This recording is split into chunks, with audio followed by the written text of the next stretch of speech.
You start to realize the do's and the don'ts are just part of rules. Either you will or you won't. Either you will use it or you won't use them. A lot of the do's and the don'ts are just part of a, a way to make an authoritative stance. Here are the top 3 things you should not do.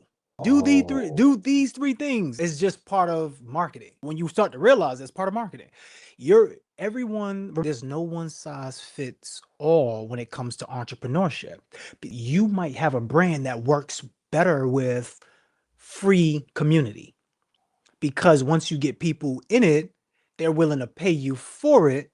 Then it allows you to do more greater opportunity or greater business ventures. Some people might need to pay in the beginning because of what you're offering takes manpower to pay your team, or it just might be a preference. I'm not doing this for free. I'm not doing it for free. That's just bottom line. Cool. I will pay you for it. I've been part of mentorships I paid $15,000, $10,000 for. They wasn't even around. It just depends on what you are offering to people. They weren't even around. Weren't even there. Isn't that kind of crazy? It's not crazy because are we there? Some people are paying for mentorship or paying for a community to get proximity to the To other person people. whose community it is. So Mm. to the person who's paying for proximity, and you don't get to have the proximity for what you thought you paid for, now it might be wrong to you. You're really here for the information to learn and grow. So whether I teach you, whether my mentee or whether my partner, you're here for the information. It's not wrong for that. What is the sweet spot price to where people stay longer in a paid membership, if there is one? Is it 97, 47? That's important. Once again, there's no one size fit all. See how the questions you're asking me is one size fit all? That's not Mhm. technically how business works. Our sweet spots that you see are 97, 47. It's more like principles. If your target client makes $50,000 a year, the way that they would look at a $50 a month community is how long it took them to make that $50 Oh, that's at their good. job. If they're at their job and it takes them 3, 4 hours to make that $50, they probably won't be likely to pay and stay because it feels like it costs too much for them to be there. A person who makes $50,000 a month, $50 to stay in that space may be a drop in a bucket. I'm cool with that. That's perfect. For me, I've had communities I've been part of, $97 a month. I have communities I've been part of, 147 a month. I got communities right now I've been part of multiple hundreds a month. It just depends on what you're getting, what type of value you're getting. Leadership. That's your thing. That's your spiel. What does it look like? Well, I love that. Leadership is the glue to any business or relationship because all relationships are businesses. All businesses are relationships. So leadership is the glue to them. Without leadership, your business falls apart. Without leadership in your relationship falls apart. What does it look like? It looks like sometimes being the person that is the black sheep. It looks like saying something that might sound crazy. It looks like being a visionary. It looks like Mm. having a vision so big that you need other people to help you bring that vision to life. Ooh. It looks like when people say things that are bad to you or wrong to you, you don't take it personal. You understand that that's just how they feel. You look for ways to support how they feel because they could be right. Leadership looks like being the orchestrator, not just sitting around waiting and getting instructions to be told what to do. You're giving out instructions. You're working with people and helping them become better. Your leadership looks like integration, being able to unify people together, being able to communicate to make sure things mesh. It also looks like execution. There are leaders who lead by example, are leaders who lead by vocal tone. You also want to be able to execute whenever the task is called upon you to do so. Mm. Execution is important as a leader. So being able to say one thing and then back it up with your actions, having integrity, that's super important as a leader. You and some colleagues of yours promote within a lot. Am I right with that? When you say within, elaborate on that for me. I've seen people in your mentorships, membership communities now become teachers and spokespeople, go on tours, etc. Am I accurate with that? Absolutely accurate. What do you look for in the mentee to now become the peer fellow teacher? The first thing you look for is leadership. You look for, are they showing up on time? You look Mm, for, are they willing to go above and beyond? You look for, are they already doing something that has a great value, mm, aka skill set. You look for a skill set.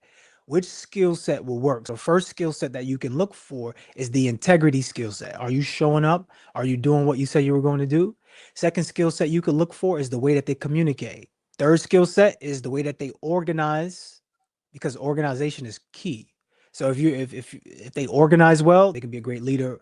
There's a lot of variations between all of this. Those are some of the skill sets that we look for. How well do you know the information? How well can you implement the information? Sometimes you might know the information so well, you might not be able to implement it as effective as much as you know it. The way that you're teaching it can help somebody else basically go out there and execute on it, which now with your tutelage together, you can have that business, or you can have that opportunity to have that property or storage facility that might work for you. There's some people mm. who are operators and some people who are executors. Some people who are just dictators, some people who are just could take information and do what they need to do with that. Depending on the roles that you have inside your business, you would fill those roles if they already have certain skill sets. What is an operator? Operator could be someone who has control over tasks, control over being able to see what could work. If you're on, and also making adjustments on the fly. That's a big part of a role of an operator. How well do you manage adjustments? I like to throw my team into the action. Some people say, Coach, you just put me on the spot. And I go, life happens on the spot. How well can you adapt to what's happening with you in your environment? Those are some of the things I look for as operators. I dig that. I dig that. Somebody wants a paid mentorship / membership community. They're starting from scratch. Let's say that they have 10 successful hair salons. Could you give them a 5-step rollout? I think I can give them a principle. I can't Mm, give them a 5-step rollout unless I actually know what the business is. I can give them like a principle to it. If I'm hearing this correctly, they have about 10 successful hair salons. They want to build a community around it now. mm. First thing we're doing is figuring out what's the goal of the community. What's the goal? What do we want to accomplish with the community? Do we just want people who are around for as customers? Because you can make a community of clients, just like Amazon. Amazon has a community of clients. They don't all know each other. There's a community of clients. My community is built around clientele. Like Amazon has a subscription, it's a community, whether we want to like it or not. It just, we go on there and we might leave a review in the comment section somewhere, or we might not. It depends on what your overall goal is. Or you might have a community where you want to train up prospective or potential hairdressers or hair salon owners. It just depends on where you're going with that. First, you need to find out where the goal is. Once we find out where the goal is, now we need the roadmap. How do you get them from A to Z? Once we walk them from A to Z, now we need to know, do we have all the systems in place? Now we need to make the systems up. So which systems work to get to the goal? Once the systems are in place that we have to help them get to the goal, now we need people in there doing it. Now we need to track and have a way to measure who's doing what, how they're doing it, so we can help. Then we need to have also a reward system, so a leaderboard, and give people things for accomplishing, just reward system. There's a lot. I have a whole community book. They can get that for free if they DM me the word community. It's called Lead the Room. I can give them that for free. We have a course too inside of the Love Plus platform. That's a paid course. I believe it's about $299 or something like that. That's a no-brainer. Yeah, That's a no-brainer. Last question on this topic. What is marketing? that's And pretty I good. have a 1B to that. Can you name 3 top marketers who you know personally? First, marketing is being able to get your brand recognition out, being able to get someone to notice your brand, buy into your brand, your story, and feel like this is something that they can champion, or this is something that they can be part of. Basically, it's your storytelling. How well can you convey a story to someone that makes them feel compelled to be part of the story? One of the top, I'm always going to shout my people out. My brother, Ramel, I'll go with Ramel, one of the top marketers. Whatever. I agree Yeah, with that yeah, one. top marketers. Myron Golden, definitely a top marketer. Alex Hermosi, top marketer. I like Vision Lakiani. He with his brand. His brand is amazing. He's a top marketer. There's a lot, quite a few. There's quite a few. There's Neo. Neo is a Neo, great I can marketer. say Him Neo. 500. There's a What lot. makes There's a lot of great Ramel marketers. so great at marketing? I use Picking a him because niche, you know him so well. picking a niche that's underserved.